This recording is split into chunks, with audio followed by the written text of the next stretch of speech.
ఓం శాంతి. ఈరోజు ఈ సుందరమైనటువంటి సంధ్యా సమయంలో ఈరోజు వర్షం కూడా పడుతూ ఉంది. మనందరికీ చాలా శీతలమైన వాతావరణం ఉంది. ఇటువంటి శీతలమైన వాతావరణంలో జ్ఞానం యొక్క చినుకులు కూడా వేస్తూ మనందరి యొక్క మనస్సుని శాంతి శీతలంగా తయారు చేయటం కోసం మధుబన్ మహాయజ్ఞం నుండి పాండవ్ భవన్ నుండి సుమంత్ భాయ్ మన ముందు ఉన్నారు.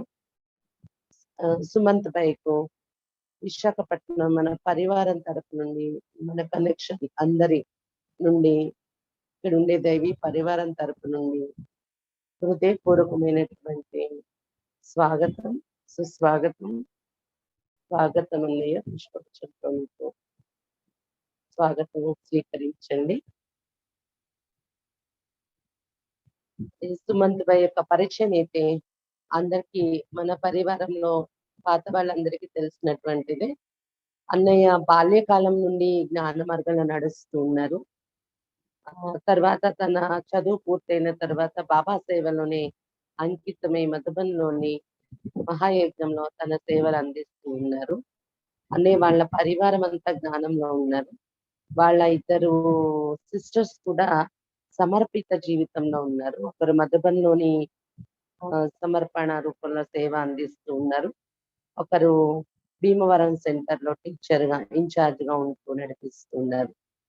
అన్నయ్య కూడా పాండవ్ భవన్ లో మురళి డిపార్ట్మెంట్ రాజుభాయ్ సమీపంలో ఉంటూ ఆ డిపార్ట్మెంట్ లో సేవలు అందిస్తూ ఉన్నారు. ఆ డిపార్ట్మెంట్ వరకే కాకుండా రూరల్ వింగ్ ఏదైతే అంటే రాజుభాయ్ అండర్ లో నడుస్తూ ఉందో రూరల్ వింగ్ కి మధుబన్ కోఆర్డినేటర్ గా రాజుభాయ్ ఉన్నారు. రాజుభాయ్ ఆఫీస్ యొక్క పని అంతా కూడా రూరల్ వింగ్ ని అన్నయ్య సంభాలిస్తూ ఉంటారు సుమంత్ భాయ్. కాబట్టి మహారథి అయిన రాజుభాయ్కి దగ్గరలో ఉండి పాలన పొందుతున్న ఆత్మ, మరి అటువంటి పాలన అందరికీ అందిస్తున్న సేవ కూడా చేస్తూ ఉన్నారు. అన్నయ్య స్థితి కోసం మనం ఆలోచిస్తే అన్నయ్య ఎప్పుడు యోగయుక్తంగా ఉంటారు. నేను గమనించింది చాలా యోగయుక్త స్థితిలో ఉంటూ మాట్లాడతారు, చాలా యోగయుక్త స్థితిలో ఉంటూనే పనులు చేస్తారు, సేవ చేస్తారు.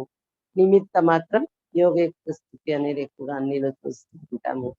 అన్ని స్థితికి తగినట్లనే ఈ రోజు క్లాస్ కూడా నిమిత్త మాత్రము, నిర్మాణచిత్తము, నిర్మల వాణి అనేది ప్రకాశ్మణి దాది యొక్క స్లోగన్ గా ఉండేది. దాది జీవితంలో అది కనిపించేది. అటువంటి ఆ విషయాలపైన సుమంత్ భాయ్ మనకి ఈరోజు మన మధ్య చర్చించడానికి విచ్చేస్తూ ఉన్నారు. అన్నయ్యలో కూడా చాలా వరకు స్థితి చూస్తూ ఉంటాము. ఇది దాదిల పాలన కూడా చాలా పొందారు. ప్రకాశ్మణి దాది టైం నుండి వారి చిన్నప్పటి నుండే జ్ఞానంలో ఉంటూ అనేక మహారథుల యొక్క పాలన కూడా పొందారు. వాళ్ళ మదర్ కూడా లౌకిక మదర్ కూడా మధుబన్లోనే సమర్పిత రూపంలో సేవ చేస్తూ ఉన్నారు పాండవ భవన్లోని. కాబట్టి ఇటువంటి అన్నయ్యకు మరొకసారి హృదయపూర్వకమైనటువంటి అభినందనలు, స్వాగతం తెలియజేసుకుంటూ ఇప్పుడు 2 నిమిషాలు టాపిక్ కంట్రోల్ సాంగ్ తర్వాత అన్నయ్య క్లాసు ప్రారంభిస్తారు మనకి. ఓం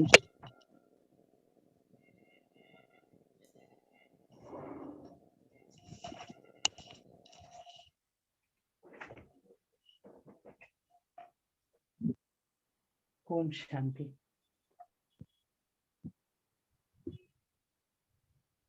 అన్నయ్య టాపిక్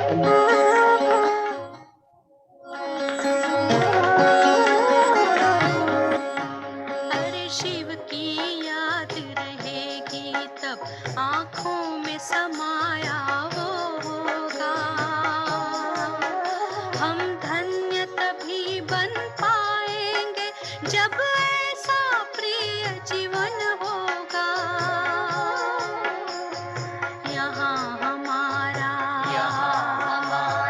तन होगा,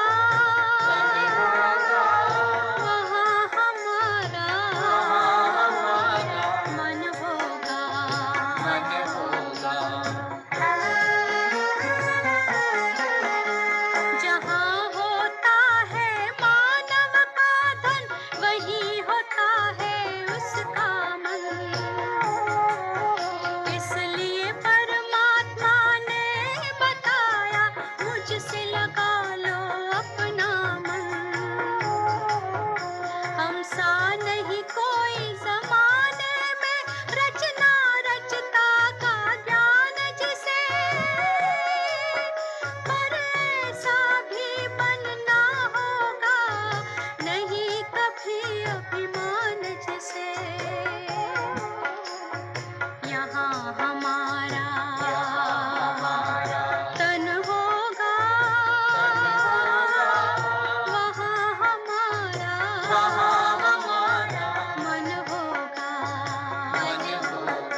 ఓం శాంతి.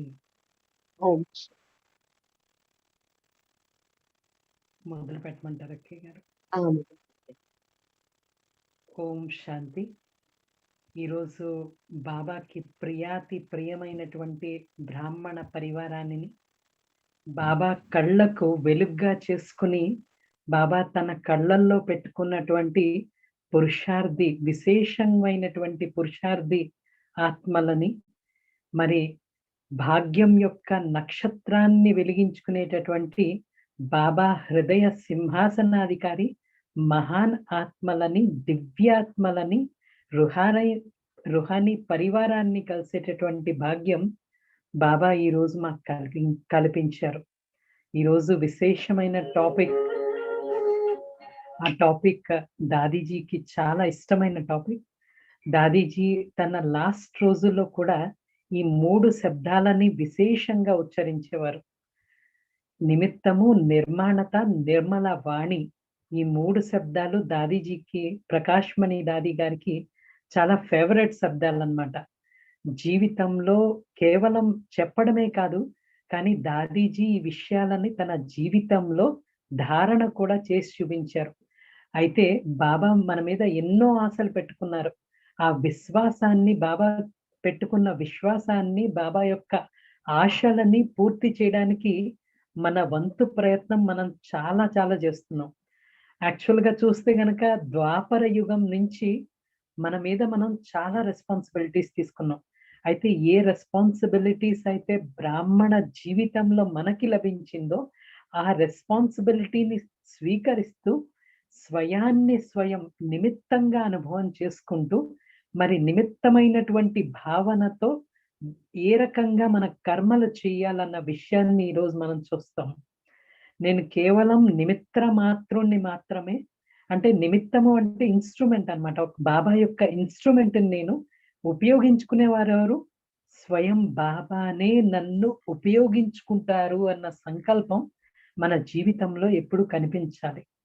బ్రాహ్మణ జీవితంలో సదా నేను బాబా యొక్క ఇన్స్ట్రుమెంట్ ని అని అర్థం చేసుకుని మన జీవితాన్ని మనం సార్థకం చేసుకునేటటువంటి ప్రయత్నం చేయాలి. మన అందరి బాధ్యతలు స్వీకరించడానికి బాబా స్వయం ఈ సృష్టి మీదకి అవతరించారు. మనల్ని తేలికగా చేయడానికి, మనల్ని లౌకికంలో ఉన్నా సరే లేకపోతే అలౌకికంలో ఉన్నా సరే మనల్ని లైట్ గా చేయడానికి బాబా రెడీగా ఉన్నారు. ఎప్పుడు ఎవరు రెడీ అన్నమాట బాబా. అయితే కొంతమందికి నిజంగా బాబా మన బాధ్యత స్వీకరిస్తారా అని ఒక సంశయం ఉంటుంది మనస్సులో. ఒక తండ్రి నడుస్తున్నప్పుడు, ఒక తండ్రి బిడ్డతో నడుస్తున్నప్పుడు ఆ తండ్రి ఏంటంటే తన బిడ్డకు ఉన్న భారాన్నంతా తన మీదకి తీసుకుంటాడు. బాబా మీద అంత భారం అంతా వదిలేస్తే మనం కూడా ఎలా అవుతామంటే లైట్ గా అయిపోతాం. ఈ విషయాన్ని బాగా గుర్తుంచుకోవాలి. ఏంటంటే మనం బోజని, అంటే బరువుని ఎత్తేటటువంటి కూలీలం కాదు, కానీ మనం రాయల్ ఆత్మలం, విశేషమైనటువంటి ఆత్మలం, దైవీ కులం యొక్క దేవాత్మలం, బ్రాహ్మణ ఆత్మలం. మరి అలాంటి విశేషమైనటువంటి ఆత్మల యొక్క జీవితం ఎలా ఉంటుందంటే బరువుతో ఎప్పుడు ఉండదు, బోజతో ఎప్పుడు ఉండదు, కానీ ఎప్పుడు కూడా లైట్ గా ఉంటుందన్నమాట. ఒక చిన్న ఉదాహరణ చెప్తే మీకు అర్థం అవుతుంది. ఇక్కడ రాజస్థాన్ లో బంజారాస్ అని ఉంటారు. అంటే వాళ్ళు ఒక చోట ఉండరన్నమాట. వాళ్ళు ఒక చోట నుంచి ఇంకో చోటకి ఎప్పుడు వెళ్ళిపోతూ ఉంటారు. వాళ్ళు షిఫ్ట్ అయినప్పుడు వాళ్ళు వంట ఏదైతే ఉందో దాని మీద సామాన్లన్నీ పెట్టుకుని షిఫ్ట్ అవుతారు. ఒకసారి నేను చూసాను ఏంటంటే సామాన్లన్నీ పెట్టుకున్నారు ఒంటి మీద, దాని మీద కూర్చున్నారు, తల మీద మంచం పెట్టుకున్నారు. ఏమండి మరి మంచం కూడా ఒంటి మీద పెట్టచ్చు కదా అంటే ఆ ఒంటకి బరువు అయిపోతుందంట. అందుకుని సామాను తన నెత్తిని పెట్టుకున్నాడంట. ఆయన కూర్చుంది ఒంటి మీదే, తన తల మీద మంచం పెట్టుకున్నాడు. అంటే అర్థం చేసుకోవాల్సింది ఏంటంటే బాబా మన బోజ అంతా స్వీకరించడానికి రెడీగా అవుతారు, కానీ రెడీగా ఉన్నారు. కానీ మనం ఏంటంటే ఆ బోజ అంతా మన తల మీద పెట్టుకొని మనం బోజులుగా అయిపోయి మనం బాధపడిపోతూ ఉంటాం అన్నమాట. దుఃఖితులు అయిపోతూ ఉంటాం. రోజంతా పనిచేస్తూ ఉంటాం, రోజంతా బోజాన్ని తల మీద పెట్టుకొని తిరుగుతూ ఉంటాం అన్నమాట. అర్థం చేసుకోవాల్సింది ఏంటంటే, నేను బరువులెత్తేటటువంటి కూలీని కాదు, నేను బాబా యొక్క రియల్ సంతానాన్ని. రాయల్‌గా ఉండేవారు ఎప్పుడైనా సరే తేలికగా ఉంటారు. పిల్లల నెత్తి మీద బరువు ఎంతున్నా సరే, బాబా ఆ బరువుని స్వీకరించడానికి రెడీగా ఉన్నారు. బాబాకి వేరే ఎటువంటి పని లేదు. కానీ అందరిలో ఉన్నటువంటి బరువు ఏదైతే ఉందో, బాధ్యతను ఏదైతే ఉందో, ఆ భోలానాథుడు స్వయంగా స్వీకరించడానికి ఈ సృష్టి మీదకి అవతరించి, మన జీవితాన్ని తట్టి, మీరు తేలికగా కండి, రాయల్‌గా కండి, మీ జీవితాన్ని మీరు సమర్పించుకోండి. మీ భోజనంతా నాకు అర్పించుకోండి అని ప్రార్థిస్తున్నారు బాబా. అయితే దీనికి కావాల్సింది అంటే, మన మీద ఉన్నటువంటి బాధ్యత ఏదైతే ఉందో అదంతా పూర్తిగా బాబాకి అర్పించడానికి మనకు కావాల్సింది ఏంటంటే నిశ్చయం. ఎంతెంతైతే బాబా మీద నిశ్చయం ఉంటుందో, నా బోజ అంతా బాబా స్వీకరిస్తారు, నా బాధ్యత అంతా బాబా స్వీకరిస్తారు అని ఎప్పుడైతే మనసులో ఉంటుందో, అప్పుడే మొత్తం ఆ బరువంతా కూడా మనం సమర్పించుకోగలం. అయితే బాబా మన బాధ్యత అంతా కూడా స్వీకరించడానికి రెడీగా ఉన్నారు కాబట్టి, మనం ఒక్కొక్క బాధ్యతని బాబా మీద పెడుతూ ఎంతెంతైతే వెళ్ళిపోతూ ఉంటామో, ముందుకు వెళ్తూ ఉంటామో, అంతంతే బాబా మన బాధ్యతని కూడా స్వీకరిస్తూ వెళ్తున్నట్టు కూడా విశేషంగా మనం అనుభవం చేసేటటువంటి ప్రయత్నం చేయాలి. ఒక చిన్న ఉదాహరణ చెప్పి విషయాన్ని క్లియర్ చేసేటటువంటి ప్రయత్నం చేస్తాం. మీకు అందరికీ తెలిసే ఉండొచ్చు, శివాజీ గురించి వినే ఉండొచ్చు. శివాజీ గురువు ఎవరంటే సమర్థ రామదాసు. ఆ సమర్థ రామదాస్ ఏం చేసేవాడంటే, రోజంతా భిక్షాటన చేసి తన భోజనాన్ని ప్రొక్యూర్ చేసుకునేవాడు, అంటే భోజనాన్ని తెచ్చుకునేవాడు. అయితే ఒక ఇంట్లో ఎప్పుడు ఒక ఇంటికి వెళ్ళేవారు కాదు, వేరే వేరే ఇంటికి వెళ్ళేవాడు. ఎందుకు వెళ్ళేవాడంటే, ఎవరితోనూ సంబంధము, మోహము అనేది పెట్టుకోకూడదని చెప్పేసి ఒక ఇంటికి వెళ్ళి భిక్ష అడిగేవారు కాదు. అయితే ఒకసారి గురువు ఊరంతా తిరిగి భిక్షాటన చేస్తుంటే శివాజీకి చాలా బాధ కలిగిందనమాట. నేను ఇంత పెద్ద రాజ్యానికి రాజుని, నా గురువేంటి భిక్షాటన చేయడం ఏంటి అని చెప్పేసి ఆలోచన చేశాడు. ఏం చేయాలి? ఇలా రాజు అంటే గురువు గారిని భిక్షాటన చేయించకుండా ఉండాలి అంటే ఏం చేయాలి అంటే, అప్పుడు ఆలోచన వచ్చిందనమాట. నా సంపత్తి అంతా కూడా ఆ గురువుకి నేను దానం చేస్తాను అని చెప్పేసి సంకల్పం చేస్తాడు. అప్పుడు ఒక తాటాకు మీద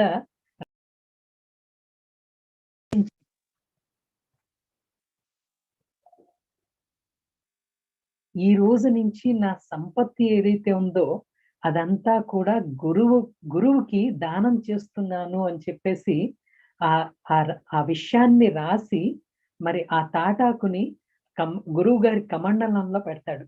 అప్పుడు గురువు గారు ఆ కమండలంలో ఉన్న ఆ తాటాకుని చూసి, ఆ విషయాలన్నీ చూసి ఏమంటాడంటే, శివాజీని పిలుస్తాడనమాట.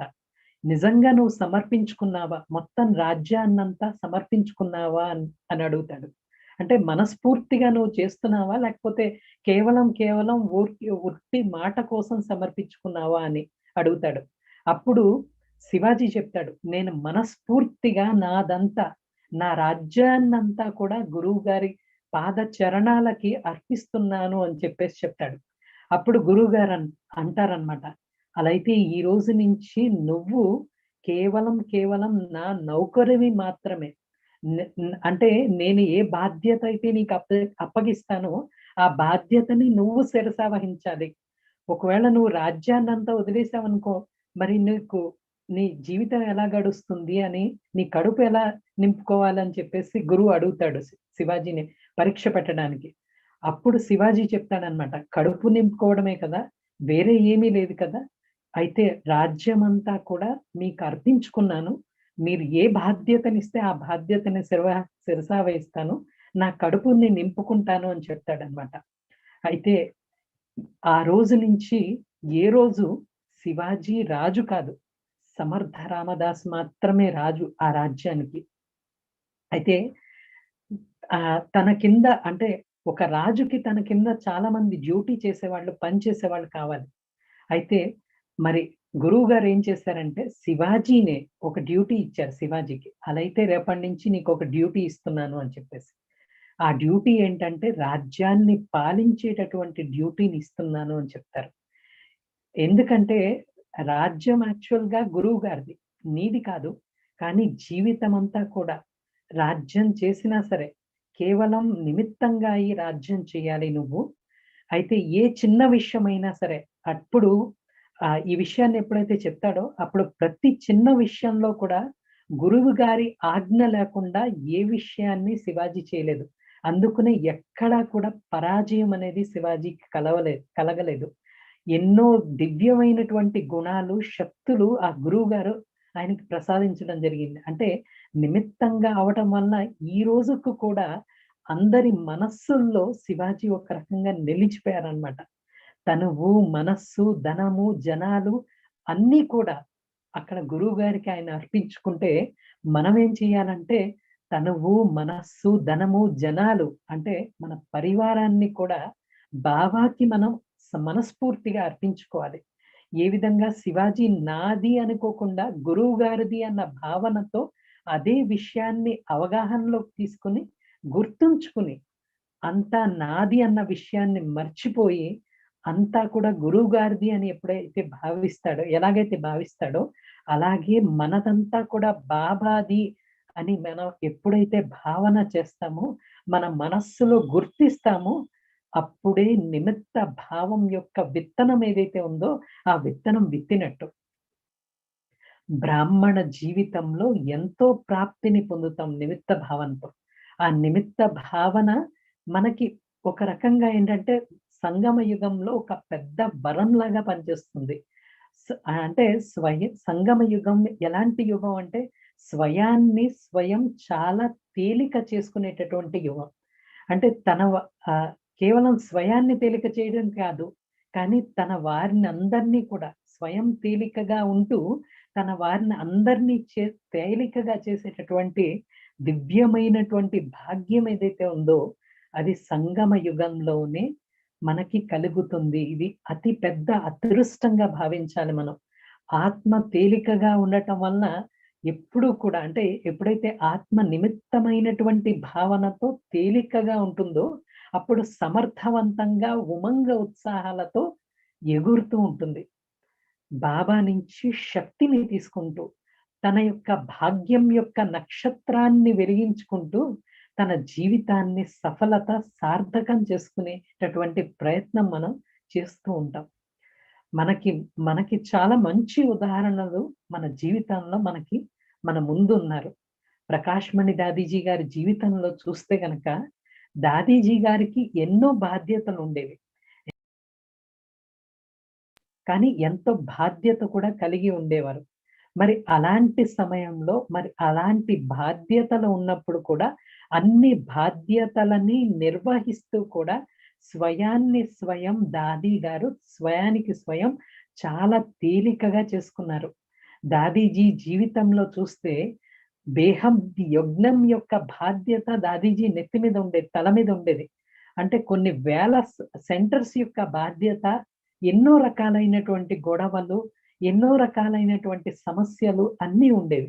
ఎన్నో రకాలైనటువంటి విషయాలు దాదీ గారి ముందు వచ్చేవి, కానీ ఎప్పుడూ కూడా చింత చేయలేదు. బోజ తల మీద పెట్టుకుని ఎప్పుడూ ఉంచుకోలేదు. దాని రహస్యం ఏంటంటే ఆ విషయం ఏంటంటే దాదీ గారు స్వయానికి స్వయం నేను బాబా యొక్క ఇన్స్ట్రుమెంట్ ని అని చెప్పేసి ఎప్పుడు భావించేవారు. నేను కేవలం కట్పుతులి అంటే ఒక తోలు బొమ్మని, బాబా అంటే నా యొక్క తాడు ఎక్కడ ఉంది అంటే ఈ తోలు బొమ్మ యొక్క తాడు ఎక్కడ ఉందంటే బాబా చేతిలో ఉంది. బాబా ఏ సేవ చేయించుకోవాలంటే ఆ సేవ చేయించుకుంటాడు అని చెప్పేసి సదా తనని తాను తేలికగా చేసుకునేవారు దాదీజీ. బ్రహ్మ బాబా కూడా మన ముందు ఒక రోల్ మోడల్ అన్నమాట. దాదీలు మన ముందు ఒక ఉదాహరణ మూర్తిగా మన ముందు నిలిచారు. అయితే బ్రహ్మ బాబా జీవితాన్ని చూస్తే బ్రహ్మ బాబా యొక్క అంతిమ మహావాక్యాలు ఏమిటంటే నిరాకారి, నిర్వికారి, నిరహంకారి బనో బచ్చే, నిరాకారి, నిర్వికారి నిరహంకారి భను అని చెప్పేసి చెప్తారు.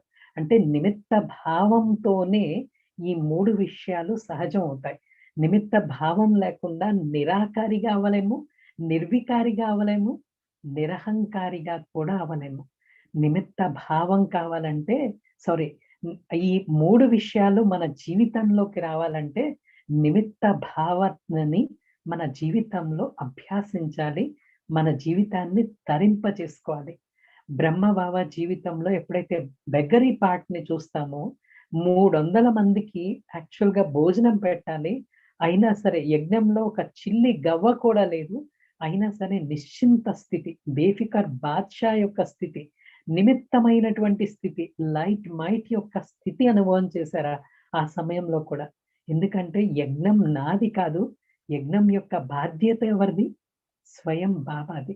బాబాది అనుకున్నప్పుడు నాది అన్నది లేనప్పుడు బాబానే స్వయం అంతా కూడా బాధ్యతని స్వీకరించి అన్ని విషయాలు చక్కబెట్టి సమయానికి కావాల్సిందంతా కూడా ఇస్తారు అని చెప్పేసి ఆ నిశ్చయము నష ఏదైతే ఉందో, ఆ నిమిత్త భావన ఏదైతే ఉందో బాబాని బ్రహ్మ బాబాని బేఫికర్ బాద్షాగా తీర్చిదిద్దింది.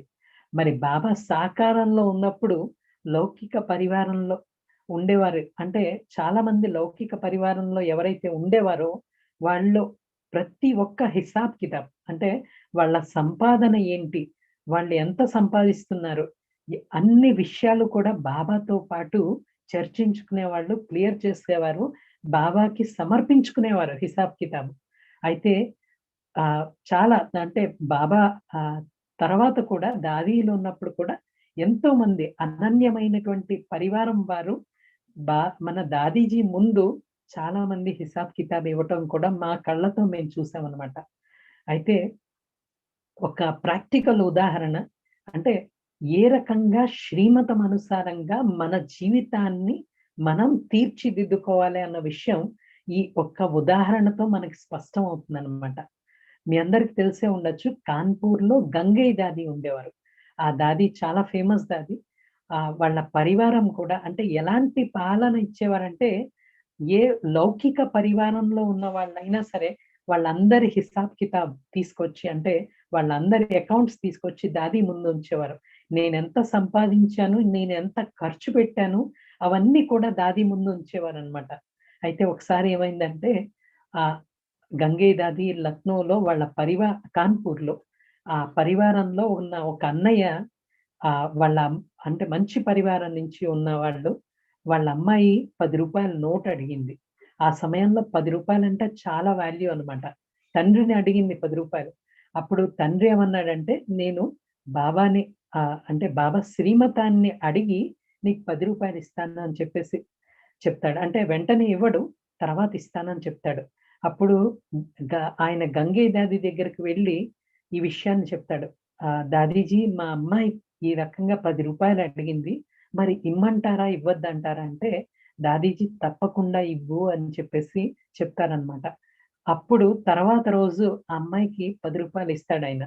ఎప్పుడైతే ₹10 ఇచ్చారో అప్పుడు వాళ్ళ అమ్మాయి అడుగుతుంది నాన్నని. ఏమని అడుగుతుందంటే, నాన్న నీ జేబులో నిన్న కూడా ₹10 ఉన్నాయి. కానీ నిన్న ఎందుకు ఇవ్వలేదు? కానీ ఈరోజు ఎందుకు ఇస్తున్నావు? అని చెప్పేసి అడుగుతుందనమాట. అప్పుడు తండ్రి ఒక మంచి ఎక్స్‌ప్లనేషన్ ఇస్తాడు. 63 జన్మల నుంచి మోహం యొక్క బంధనంలోకొచ్చి లౌకిక పరివారం యొక్క ఆశలు, విశ్వాసాన్ని తీరుస్తూ మన యొక్క భాగ్యాన్ని మనం ఏ రకంగా కూడా తీర్చిదిద్దుకోలేదు. కానీ ఇప్పుడు మనం శ్రీమతాన్ని పొంది ఆ శ్రీమతం అనుసారంగా ఈ ₹10 ఇస్తున్నాను, ఏదైతే ఇస్తున్నానో అది కూడా నేను శ్రీమతాన్ని ఆధారంగా నీకు ఇస్తున్నాను కాబట్టి బాబా ఎవరినైతే నిమిత్తం చేశారో ఆ నిమిత్తమైనటువంటి ఆత్మలని అడిగి నీకు ఈ ₹10 నీకు ఇస్తున్నాను. ఈ శ్రీమతం అంటే ఈ శ్రీమతంతో నా భాగ్యం కూడా నేను వెలిగించుకోగలను. ఈ రకంగా శ్రీమతాన్ని పాటించి ప్రతి ఒక్క విషయాన్ని సమర్పించుకొని కేవలం ట్రస్టీగా అయి అంటే ఒక నిమిత్తమైనటువంటి భావనతో తన జీవితాన్ని తయారు చేసుకునేటటువంటి సంకల్పాన్ని బాబా ప్రతి ఒక్క విశేషమైనటువంటి పరివారంలో ఉన్న ఆత్మలకి బాబా అందించేవారు.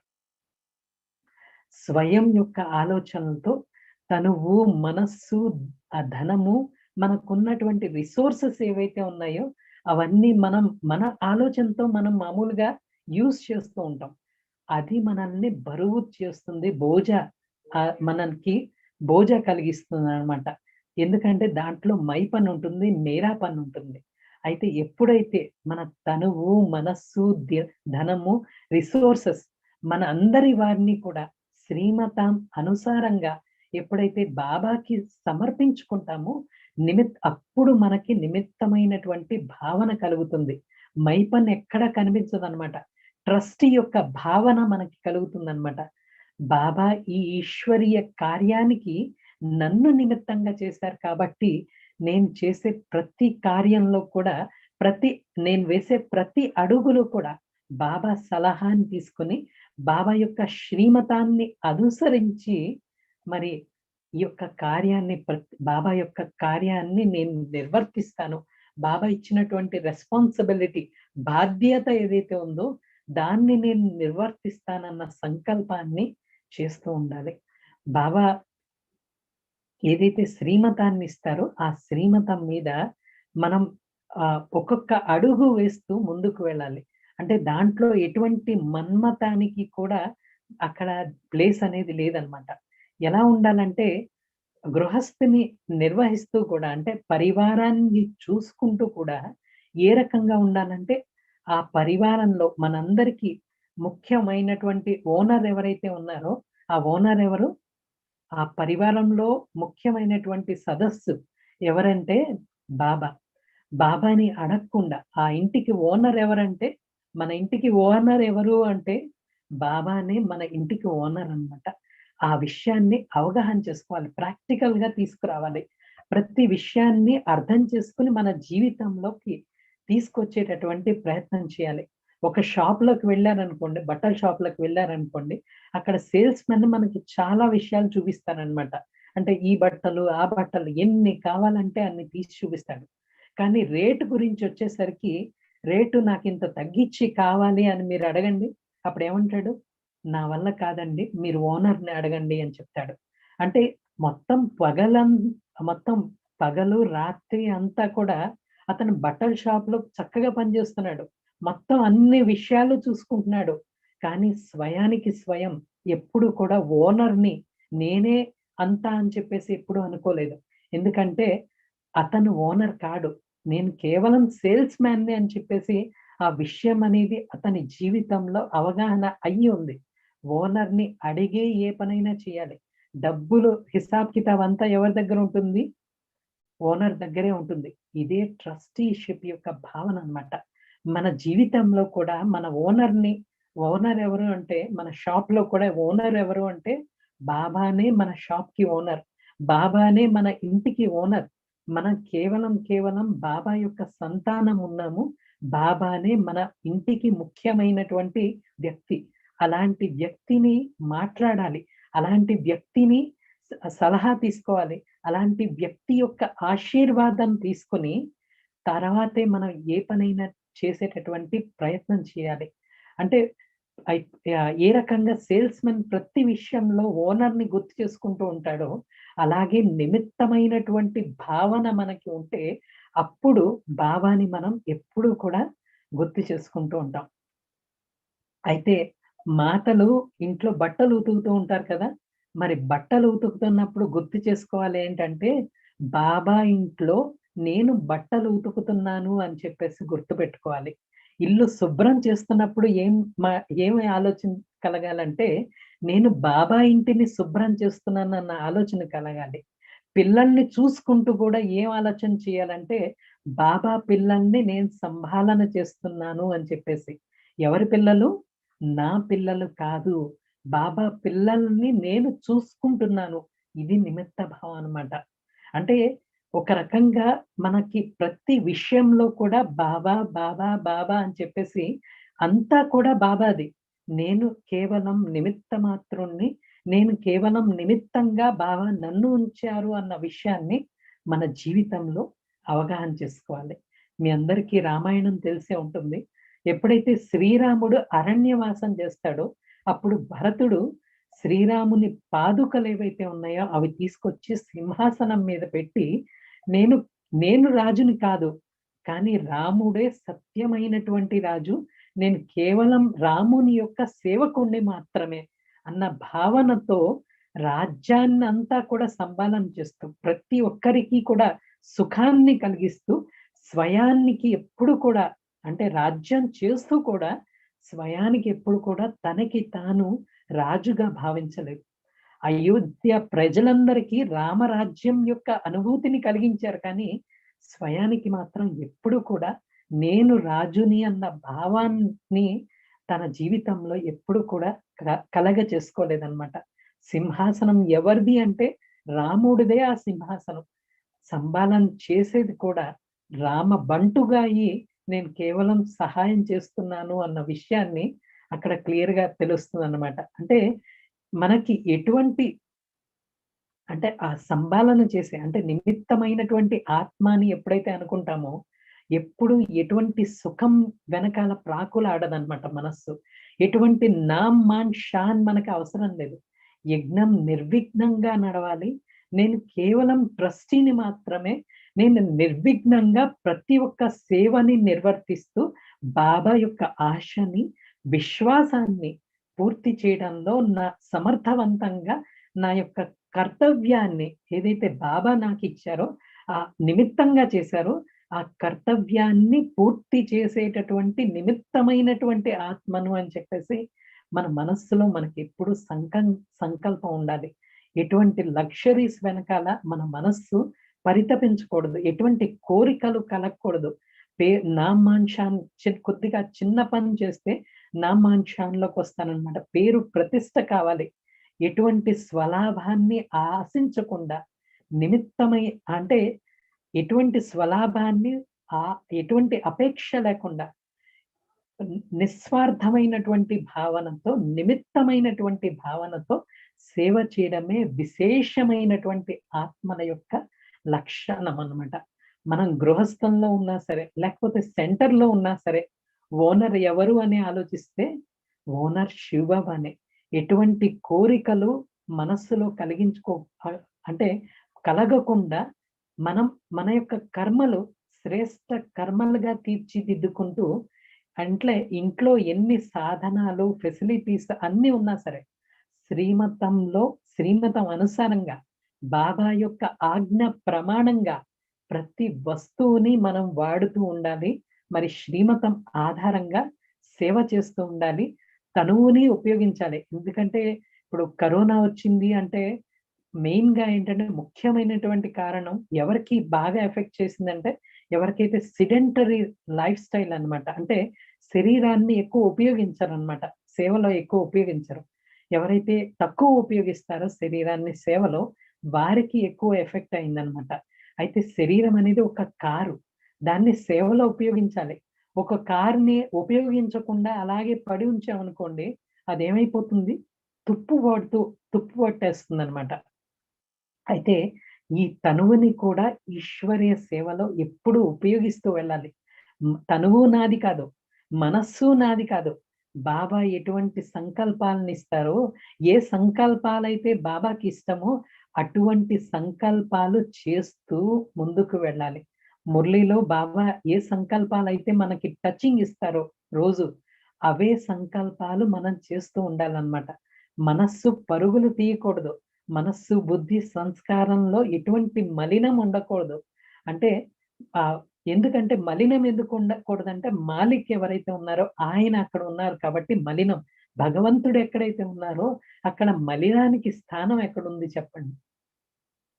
ఈ రకంగా నిమిత్తమైనటువంటి భావనతో మన జీవితాన్ని సార్థకం చేసుకునేటటువంటి ప్రయత్నం చేయాలి.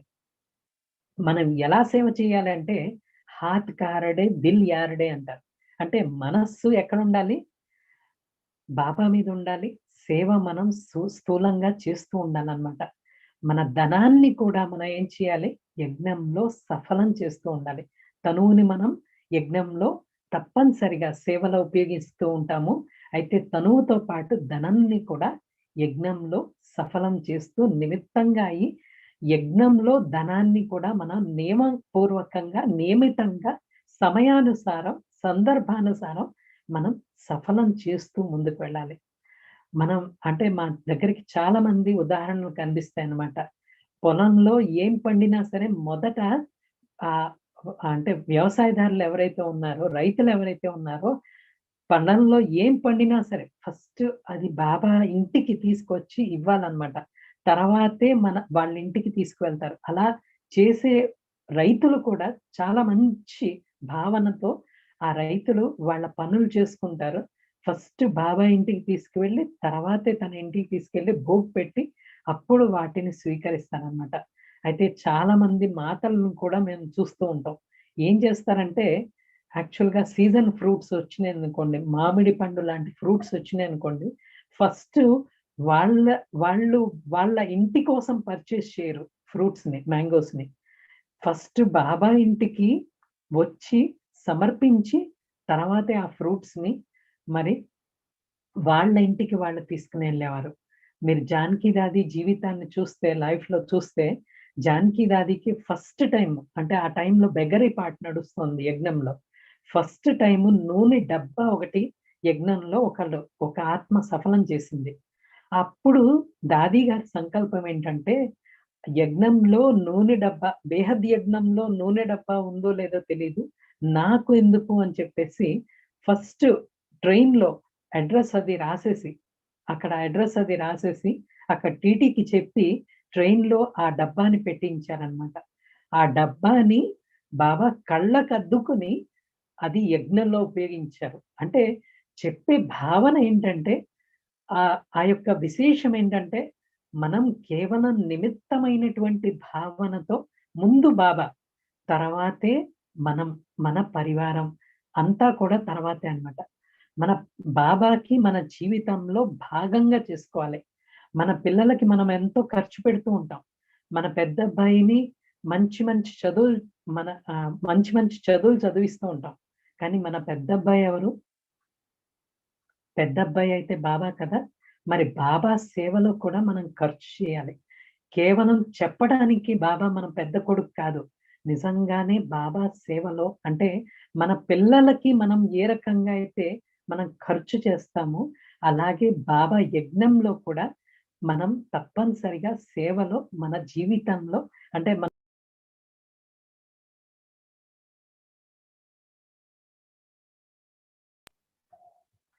అయితే బాబా మన పెద్ద కొడుకు అని చెప్పేసి ఎప్పుడూ కూడా మర్చిపోకూడదు. మన ఇంట్లో ఎవరైతే ఉండేవారు ఉన్నారో అందరూ కూడా ఎవరు వారు? వాళ్ళు కూడా బాబా వారే. పతి, పత్ని అంటే కొడుకులు, బిడ్డలు మరి అందరూ కూడా అందరి సంబంధం ఎవరితో ఉంది అంటే బాబాతో ఉంది. వాళ్ళు బాబా బిడ్డలు, బాబా యొక్క సంతానం కాబట్టి ఆత్మ భావనతో అందరి ఆత్మలని కూడా చూసేటటువంటి ప్రయత్నం చేయాలి. మనం బాబా యొక్క ముఖవంశావళి బ్రాహ్మణులం కాబట్టి మన యొక్క సంబంధం ఎలా ఉండాలంటే రుహానీ సంబంధం ఉండాలి, ఆత్మిక సంబంధం ఉండాలన్నమాట. అన్ని సంబంధాలని బాబా సేవలో ఉపయోగించాలి. అంటే జనం అంటే ఎవరినంటే అన్ని సంబంధాలు ఎవరైతే ఉన్నారో ఆ సంబంధాలన్నిటినీ కూడా సేవలో ఉపయోగించేటటువంటి సంకల్పం చేయాలి. బాబా శ్రీమతాన్ని పాటించాలన్న సంకల్పం చేయాలి. బాబా శ్రీమతం అనుసారంగా ఒక్కొక్క సంబంధాన్ని నిలుపుకునేటటువంటి ప్రయత్నం చేయాలి. ఆ యొక్క కర్తవ్యాన్ని మనం పూర్తి చేసుకునేటటువంటి ప్రాసెస్ ని మన జీవితంలో మనం చేస్తూ ఉండాలన్నమాట. నిమిత్తమైనటువంటి చోట అంటే ఎక్కడైతే మనం నిమిత్తంగా అవుతామో అక్కడ ఆటోమేటిక్ గా నిర్వాణంగా కూడా అవుతాం. నిర్వాణము అంటే తెలుసు కదా, నిర్వాణం అంటే బ్రహ్మ మహాతత్వం అన్నమాట. ఒక కంటిలో మనకి పరంధామం, ఇంకో కంటిలో సత్యయుగం. అంటే జీవన్ముక్తి ఒక కంటిలో ముక్తిధామం, రెండో కంటిలో జీవన్ముక్తిధామం. అంటే నిమిత్తమైన చోట నిర్వాణత ఏదైతే ఉందో అది కనిపిస్తుంది అనమాట.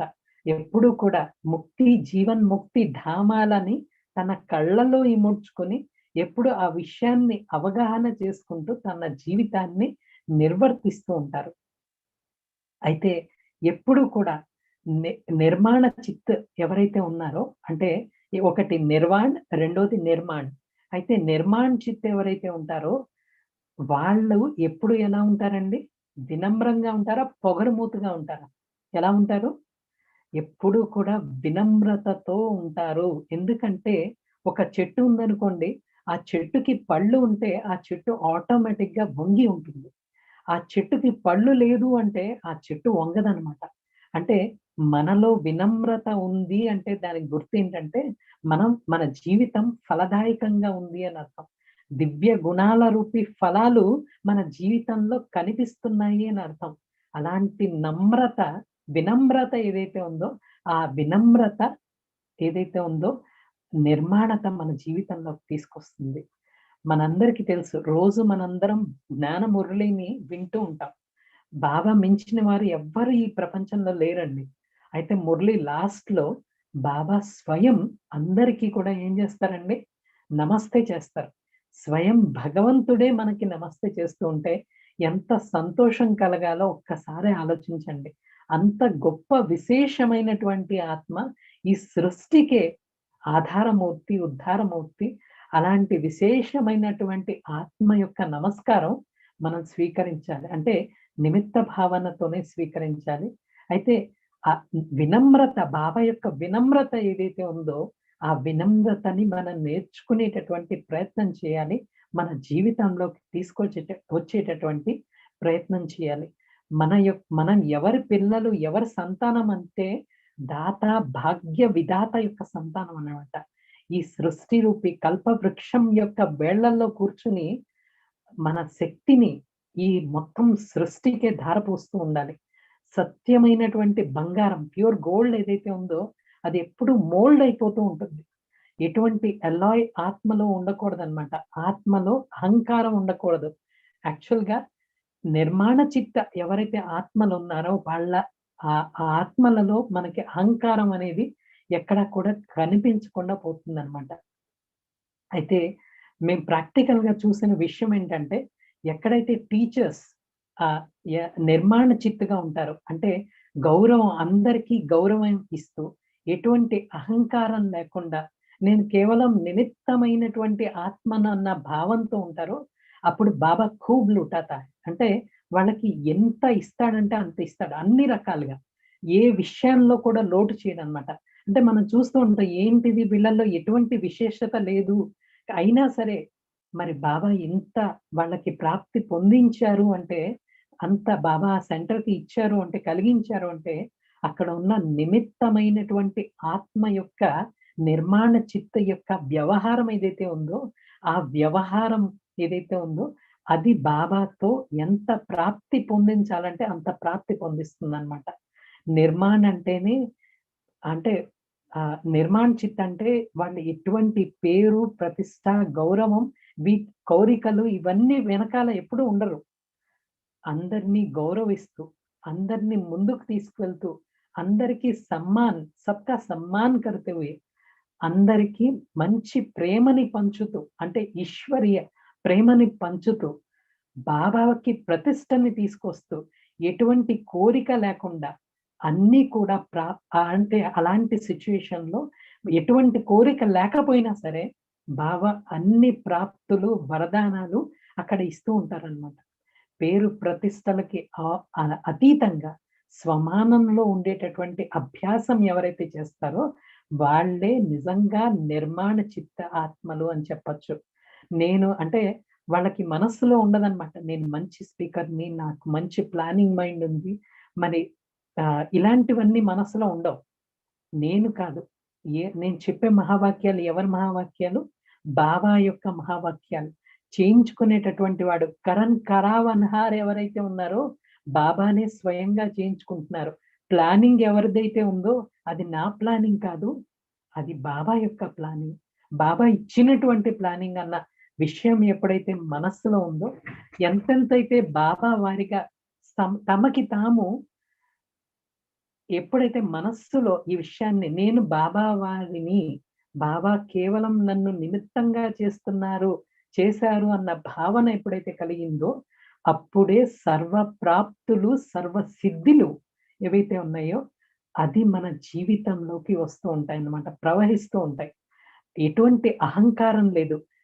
ఎందుకంటే నిరహంకారిగా బాబానే నిరహంకారి. మరి మనకెందుకండి అహంకారం అంటే ఎటువంటి అహంకారం లేకుండా నిర్మాణ చిత్తుగా అయ్యి ప్రతి విషయం కూడా ప్రభు ప్రసాదం అని చెప్పేసి మన యొక్క విశేషతల యొక్క ప్రభావం కూడా మన మీద పడకుండా, ఎందుకంటే జిస్కి రచన ఇతని సుందర్ వో కితనా సుందర్ హోగా అంటారు. అంటే క్రియేటర్ యాక్చువల్గా అంటే మన విశేషతలు కూడా ప్రభు ప్రసాదం అండి. ఈ విషయాన్ని అర్థం చేసుకొని యాక్చువల్గా మన మీద ప్రభావితం కావాలి అని కోరుకోవద్దు, కానీ ఆ యొక్క క్రియేటర్ మీద ప్రభావితం కావాలి. రచన మీద ప్రభావితం కాకూడదండి. రచయిత మీద ప్రభావితం చేసేటటువంటి ప్రయత్నం ఎప్పుడైతే చేస్తామో అప్పుడు మనం నిర్మాణ చిత్తుగా అవుతాం. సదా స్వమానంలో ఉండి అందరికీ కూడా గౌరవాన్ని ఇస్తూ ఉన్నతమైనటువంటి భావనతో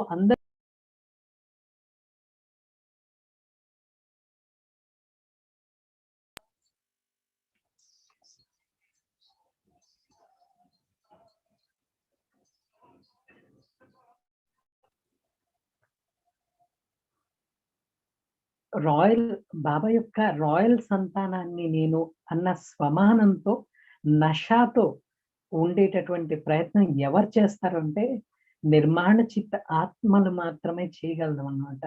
అయితే స్వమానంతో నషాతో రాయల్ ఆత్మగా ఉండి స్వమాన్ధారిగా, అంటే స్వమానంతో ఉంటేనే నిర్మాణంగా కాగలుగుతాం. ఎప్పటి వరకైతే స్వమాన్ధారిగా కామో అప్పటి వరకు మనం నిర్మాణ చిత్తగా కాలేము. ఒక యోగి తపస్వి రాజ్య ఋషిగా అయ్యి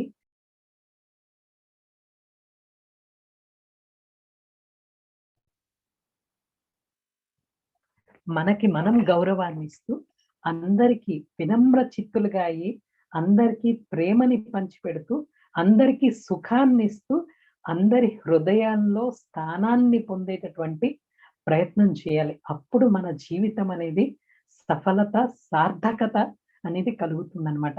అప్పుడే బాబా హృదయ సింహాసనంలో కూడా మనం స్థానాన్ని పొందగలుగుతాం. బాబా చెప్తారు నయనంకి నూరు అని చెప్తాడు. అంటే బాబా కంటికి వెలుగుగా కాగలుగుతాం ఒక రకంగా. అంటే బాబాని మన కంటికి వెలుగుగా కూడా మనం తీర్చిదిద్దుకోగలుగుతాం. అంటే ఒక మంచి జీవితంలో ఎలా జీవించాలి అంటే భగవంతుని మహిమ మన జీవితంలో కనిపించే విధంగా మన జీవితాన్ని మనం జీవించేటటువంటి ప్రయత్నం చేయాలి. స్వమానంలో ఉంటే మనం నిర్మాణ చిత్తుగా ఆటోమేటిక్ గా అవుతాం అన్నమాట. అంటే నిర్మాణత అంటే కన్స్ట్రక్టివ్, డిస్ట్రక్టివ్ అనేది విషయం ఎప్పుడు వస్తుందంటే అక్కడ నిర్మాణత లేనప్పుడు డిస్ట్రక్టివ్నెస్ వస్తుంది అనమాట. అందుకనే ఎప్పుడు కూడా కన్స్ట్రక్టివ్ గా ఉండాలి, నిర్మాణ చిత్తుగా ఉండాలి. అంటే ఎవరైతే సహయోగిగా అంటే కన్స్ట్రక్టివ్ అంటే మన వ్యక్తిత్వాన్ని మనం ఒక రకంగా బిల్డ్ చేసుకోవాలంటే అలౌకికమైనటువంటి వ్యక్తిత్వాన్ని, ఆధ్యాత్మికమైనటువంటి వ్యక్తిత్వాన్ని మనం ఒక రకంగా డెవలప్ చేసుకోవాలంటే ఆ వ్యక్తిత్వంలో ఏమేమి ఉండాలంటే దివ్యత, అలౌకికత, పవిత్రత, శక్తి ఇవన్నిటినీ కూడా ఎప్పుడైతే సంచరిస్తాయో మన జీవితంలో కనిపిస్తాయో ఆటోమేటిక్ గా అప్పుడు మన జీవితం నిర్మాణ చిత్తగా ఉంది అని అర్థం. కానీ వ్యక్తిత్వం డిస్ట్రక్టివ్ గా ఎప్పుడవుతుందంటే వేరే వాళ్ళ కాళ్ళు లాగాలి, ఎప్పుడు వేరే వాళ్ళ గురించి నెగటివ్ ఆలోచిస్తూ ఉంటారు. అంటే వేరే వాళ్ళ గురించి తప్పుగా మాట్లాడతారు, తప్పుగా ఆలోచిస్తారు. అంటే వేరే వాళ్ళకి కష్టం కలిగించేటటువంటి ఏదైతే ఆలోచనలు ఏవైతే ఉన్నాయో అది డిస్ట్రక్టివ్ వైపుకి మనల్ని తీసుకెళ్తుంది అనమాట. మనం కన్స్ట్రక్టివ్ దిశగా మనం ముందుకు వెళ్ళాలి. గుప్తంగా సేవ చేయాలన్న సంకల్పం చేయాలి. ఎవరైతే నిర్మాణ చిత్త ఆత్మలు ఉన్నారో ఎంత సేవ చేస్తున్నా సరే స్వయానికి స్వయం గుప్తంగా ఉంచుకుని అన్ని సేవలు చేసేటటువంటి సంకల్పం చేస్తారు. అయితే మనో నిర్మలత ఏదైతే ఉందో అది మన జీవితాన్ని శుద్ధంగా చేస్తుంది, పవిత్రంగా చేస్తుంది. మనస్సు, వాణి, కర్మలు, వ్యవహారము నిర్మలంగా చేస్తుంది. మనో నిర్మలత్వం నిశ్చల తత్వంతో వస్తుంది. అంటే గీతలో కూడా చెప్తారనమాట, మనో నిర్మలత్వం ఏదైతే ఉందో అన్ని పరిస్థితులకి సమాధానం అవుతుంది అని చెప్పేసి. అంటే మౌనమాత్మ వినిగ్రహ అని చెప్తారు. అంటే మన ప్రసాద సౌమ్యత్వం మౌనమాత్మ వినిగ్రహ అని చెప్తారు. అంటే మనస్సు యొక్క నిశ్చలత ఏదైతే ఉందో, ఆ నిశ్చలత నిర్మలత ఏదైతే ఉందో అన్ని ప్రశ్నలకి సమాధానం అన్నమాట. అయితే ఎప్పుడైతే మనస్సు నిర్మలంగా ఉంటుందో మన వాచ కూడా ఎలా అవుతుంది, నిర్మలంగా ఉంటుంది అనమాట. ఎవరి అంటే కళ్ళు ఎవరి వైపు లాగదు. వాచ ఎప్పుడు కూడా వేరే వారికి కష్టాన్ని కలిగించేటటువంటి, అంటే పుణ్య ఖాతాన్ని పెంచేటటువంటి విషయాన్ని చేస్తుంది. కానీ వాచ కూడా ఎప్పుడు కూడా వాణిలో దుఃఖాన్ని కలిగించేటటువంటి మాటలు మాట్లాడరు. వేరే వారికి ఎప్పుడు సుఖాన్ని ఇవ్వాలి అని చెప్పేసి మధురంగా, తక్కువగా, లిమిట్ గా మాట్లాడతారు, సంక్షిప్తంగా మాట్లాడతారు.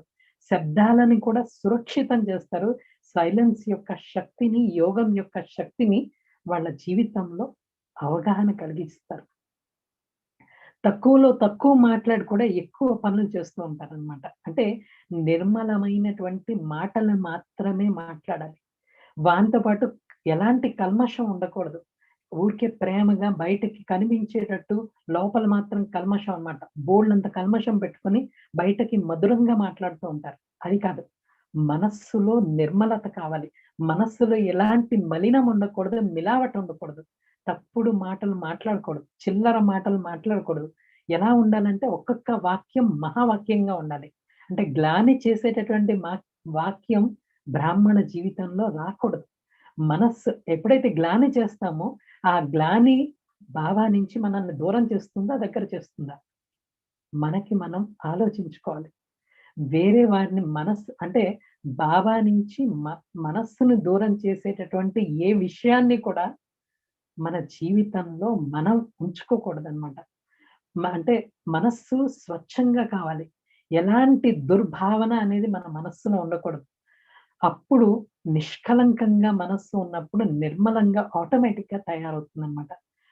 అందరూ కూడా బాబా యొక్క సంతానమే. అందరూ బాబా యొక్క అమూల్యమైనటువంటి రత్నాలు. ప్రతి బాబా ఎవరైతే చేసుకుంటారో వాళ్ళు ఎన్నో విశేషతలు ఉన్నాయి. మరి అవగుణాలను ఎప్పుడైతే వర్ణిస్తామో మనస్సు మందే ఖరాబ్ అయిపోతుంది. అలాంటప్పుడు మనం అందరి విశేషతలను చూస్తూ ఆలోచించి, ఆలోచనతో, మంచి ఆలోచనతో అర్థం చేసుకుని అందరితో అప్రోచ్ చేసి మాట్లాడేటటువంటి అంటే నిర్మల వాణిగా, అంటే మన వాచని నిర్మలంగా చేసుకునేటటువంటి ప్రయత్నం చేయాలి. అవసరమైనప్పుడు యుక్తియుక్తంగా, సమయానుసారం, సందర్భానుసారం మాట్లాడుతూ ఉండాలి. సందర్భం లేకుండా మాట్లాడామనుకోండి మన వాచకి ఎటువంటి విలువ లేదనమాట. మన వాక్కు ఎలా ఉండాలంటే మహావాక్కుగా తయారు కావాలి. మాట్లాడే ప్రతి మాట యొక్క విలువ ఎంత ఉండాలంటే మాట్లాడే వాళ్ళు చెవి విప్పుకొని వినాలి అన్న సంకల్పాన్ని చేయాలి. అంటే మాటల యొక్క ఖజానా ఏదైతే ఉందో ఆ ఖజానాని కూడా జమ చేసుకోవాలన్నమాట. ఏ మాటలు? మంచి మాటల యొక్క ఖజానాని మన జీవితంలో జమ అయ్యి ఉండాలి. మంచి మాటలనే పంచుతూ ఉండాలి. ఖజానా ఉన్నప్పుడే పంచుతారు, లేకపోతే పంచరన్నమాట. ఆ విశేషత మన జీవితంలో నిర్మల వాణి ఏదైతే ఉందో అది తీసుకొస్తుందన్నమాట. అయితే మన భాష ఎలా ఉండాలండి? బ్రాహ్మణ ఆత్మల యొక్క భాష, దైవీ ఆత్మల యొక్క భాష ఏదైతే ఉందో అదే బ్రాహ్మణ ఆత్మల యొక్క భాష కలిగి ఉండాలి. బాబా ఎంత వినమ్రంగా ఉండేవారు, తల దించుకొని మాట్లాడేవారు, తల వంచి నమస్కరించేవారు. అలాంటి గొప్ప ప్రసాదం, అంటే బాబా నుంచి వచ్చే ఒక్కొక్క మాట కూడా ప్రభు ప్రసాదంగా మనం స్వీకరిస్తాం. ఒక్కొక్క మాట ఎలా ఉండాలంటే వరదానంగా ఉండాలి. వేరే వారి జీవితం ఒక రకంగా మార్చే విధంగా ఉండాలి.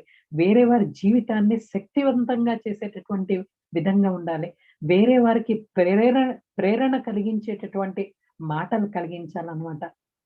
ఇవన్నీ కూడా వేరే వారికి సహయోగాన్ని ఇచ్చేటటువంటి మాటలు మాట్లాడాలి. కొంతమంది మాటలు ఎలా మాట్లాడతారంటే నారదుడి పాత్ర పోషిస్తారనమాట. వేరే వారికి తగాదాలు పెట్టే మాటలు మాట్లాడతారు, వేరే వారికి కించపరిచేటటువంటి మాటలు మాట్లాడతారు, వేరే వారికి చిన్న చూపు చూసేటటువంటి మాటలు మాట్లాడతారు. మనకి మాటలు నేర్పించింది ఎవరు అంటే బాబానండి. ఏ మాటలు ఎలా మాట్లాడాలి అంటే ఎప్పుడు మాట్లాడాలి, ఎలా మాట్లాడాలి అంటే బ్రాహ్మణ జీవితంలో వచ్చే ఒక్కొక్క మాటలో తపస్య యొక్క సుగంధం వ్యాపింప చేయాలి మన జీవితంలో. అంటే వేరే వారి జీవితంలో మన వాక్కు ద్వారా, నిర్మలమైనటువంటి వాణి ద్వారా తపస్సు యొక్క సుగంధాన్ని వ్యాపింప చేసేటటువంటి సంకల్పం మనం చేయాలన్నమాట. అంటే మనం ఏదైనా మాటలు మాట్లాడితే వేరే వారి మనస్సు పరితపించాలి. నేను ఈ మాటలు వినాలి అని చెప్పేసి పరితపించే విధంగా మనం ఒక్కొక్క మాటని మహావాక్యంగా తీర్చిదిద్దుకునేటటువంటి సంకల్పం చేయాలి. అంటే అది కూడా ఒక రకంగా వాచిక తపస్సు. అనుద్వేగకరం వాక్యం సత్యం ప్రియం హితం చేయ స్వాధ్యాయాభ్యసనం చేయవ వాంగ్మయం తప ఉచ్యతే అంటారు. అంటే ఎప్పుడు కూడా కోపంతో మాట్లాడకూడదు, అంటే ఉద్వేగంతో మాట్లాడకూడదు. మనం ఎప్పుడు కూడా శీతలంగా మాట్లాడాలి. అంటే సత్యాన్ని మాట్లాడాలి, ప్రియాన్ని మాట్లాడాలి, హితంగా మాట్లాడాలి. అప్పుడు దాన్ని ఏమంటారంటే వాచిక తపస్సు అంటారు. అలాంటి వాచిక తపస్సు చేసేటటువంటి సంకల్పాన్ని తీసుకొని మనం నిమిత్తమైనటువంటి ఆత్మల అంటే నిమిత్తమైనటువంటి భావనతో నిర్మాణ చిత్తుగా అయ్యి, నిర్మాణ చిత్త అంటే మన మనస్సు బుద్ధి నిర్మాణతతో నింపుకొని మనం నిర్మలమైనటువంటి వాణిని మనం వేరే వారికి ప్రసాదాన్ని అందించేటటువంటి సంకల్పం చేయాలి. సర్వ గుణాలకి ఆధారం బాబా. సో అంటే నేను నాలో అంటే ఏదైతే లోపల ఉందో మనలో ఉన్నటువంటి గుణాలు ఏవైతే ఉన్నాయో ఆ గుణాలు బాబా అంటే బాబా ఇచ్చినటువంటి ప్రసాదం అన్నమాట. ఆ ప్రసాదాన్ని గుణాల రూపంలో మన వాచతో పంచేటటువంటి ప్రయత్నం చేయాలి. వేరే వారిని ఎప్పుడు కూడా సంతుష్టం చేసేటటువంటి మాటలు మాట్లాడాలి. ఎప్పుడు కూడా ఏడుపుగొట్టు మొహంతో మాట్లాడకూడదండి. ఎప్పుడు కూడా హర్షిత ముఖంతో సంతోషంగా ఉండి సంతోషాన్ని పంచిపెట్టేటటువంటి ప్రయత్నం చేయాలి. మన జీవితాన్ని తీర్చిదిద్దుకోవడం కోసం నిమిత్తమైనటువంటి భావాన్ని, నిర్మలమైనటువంటి హృదయాన్ని మనం పెంపొందించుకుంటూ ఉండాలన్నమాట. అయితే ఈ 3 శబ్దాలు మన జీవితాన్ని ఎంత పరివర్తన చేస్తాయంటే అంత పరివర్తన చేస్తాయి. ఈ 3 శబ్దాలని మన జీవితంలో మనం తీసుకొస్తే సంపూర్ణత వైపు మనం అడుగులు ముందుకు తీసుకువెళ్తూ వెళ్ళిపోతాం అన్నమాట. అయితే దీనికి కావాల్సింది ఏంటంటే మనం నిమిత్తమైనటువంటి భావన, నిర్మాణత మరి నిర్మల వాణి, ఈ 3 ప్రకాశ్మణి దాదీజీ గారు ఇచ్చినటువంటి మహామంత్రాలు. దాది గారు లాస్ట్ సమయంలో ఎవరు దాది గారి దగ్గరికి వెళ్ళినా సరే ఈ 3 విషయాల్ని తన జీవితంలో తీసుకువచ్చేటటువంటి ప్రయత్నం చేయాలన్న సంకల్పాన్ని ఇచ్చేవారు. అయితే ఇలాంటి సంకల్పాన్ని తీసుకునే విశేషమైనటువంటి ఆత్మల్ని కలిసే విశేషమైన భాగ్యం ఈరోజు అక్కయ్య గారు మాకు కల్పించారు. ఈ భాగ్యాన్ని మాకు కల్పించినందుకు అక్కయ్య గారికి విశేషంగా ధన్యవాదాలు. అంతేకాకుండా మీరందరూ చాలా శ్రద్ధతో ప్రతి ఒక్క విషయాన్ని స్వీకరించేటటువంటి ప్రయత్నం చేస్తున్న నిర్మాణ చిత్త విశేషాత్మలకి కూడా చాలా చాలా ధన్యవాదాలు. ఇప్పుడు ఒక 2-3 నిమిషాలు యోగం చేద్దాము. కామెంటరీతో యోగం చేద్దాము. ఆ యోగం చేసిన తర్వాత ఒక 2-3 మినిట్స్ మాత్రం యోగం చేద్దాము. కామెంటరీతో యోగం చేసి మొత్తం ఈ సెషన్ ని పూర్తి చేద్దాం. ఓం శాంతి. వీలైతే మ్యూజిక్ ప్లే చేయండి.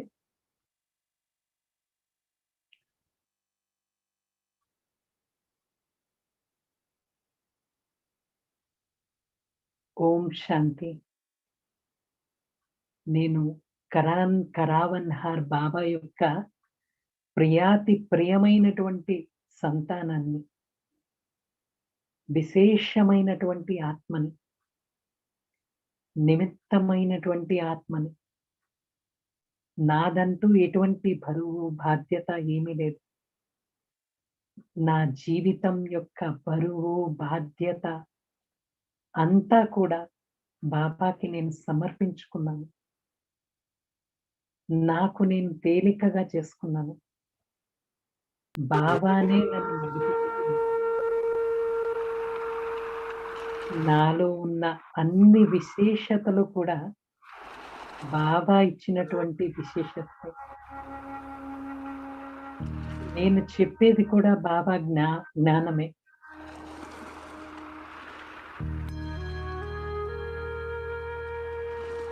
బాబాకి అంతా కూడా సమర్పించుకుని నిమిత్తంగా అయి నా జీవితాన్ని నేను సార్థకం చేసుకుంటున్నాను. నేను చాలా భాగ్యశాలి ఆత్మను.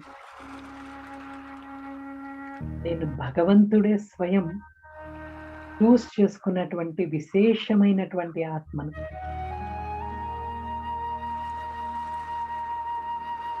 బాబా స్వయం నన్ను చూస్ చేసుకుని తన వారిగా చేసుకుని నిమిత్తంగా చేసి తనదంతా నాకు ధారపోస్తున్నారు. నేను కేవలం నిమిత్తంగా అయి నా ఇల్లు, నా ధనం, పరివారం అన్నిటి యొక్క సంభాళన చేస్తున్నాను.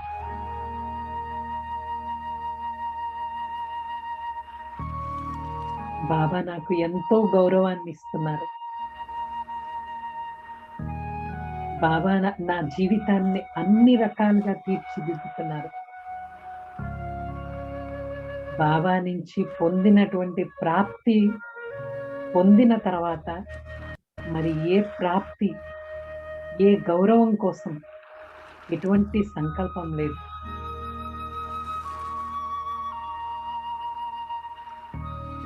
నేను అందరినీ ఆదరిస్తూ నిర్మాణ చిత్తుగా అయి నిర్మల వాణితో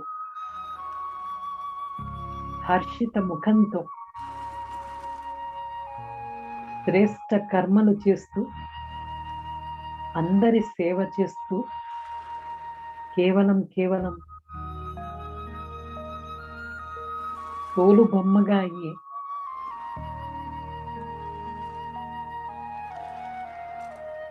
ఈ యొక్క బాబా ఇచ్చినటువంటి కర్తవ్యాన్ని నిర్వర్తిస్తున్నాను.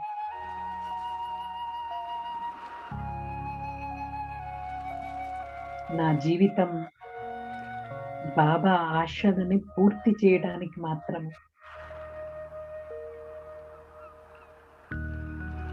బాబా నా మీద ఉంచినటువంటి విశ్వాసాన్ని సంపూర్ణంగా పూర్తి చేయడానికి నా జీవితాన్ని నేను సంపూర్ణంగా బాబాకి సమర్పించుకుంటున్నాను.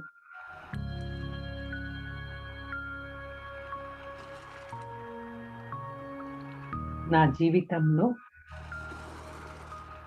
విశేషంగా నిమిత్త భావాన్ని, నిర్మాణ చిత్తుగా అయ్యేటటువంటి వ్యవహారాన్ని, నిర్మల వాణి కలిగి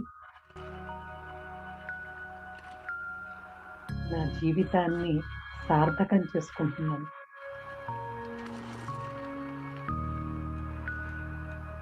బాబాకి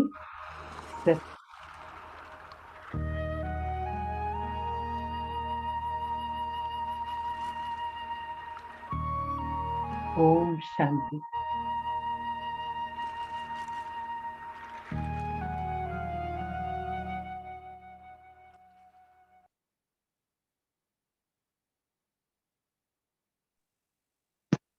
ఓం శాంతి.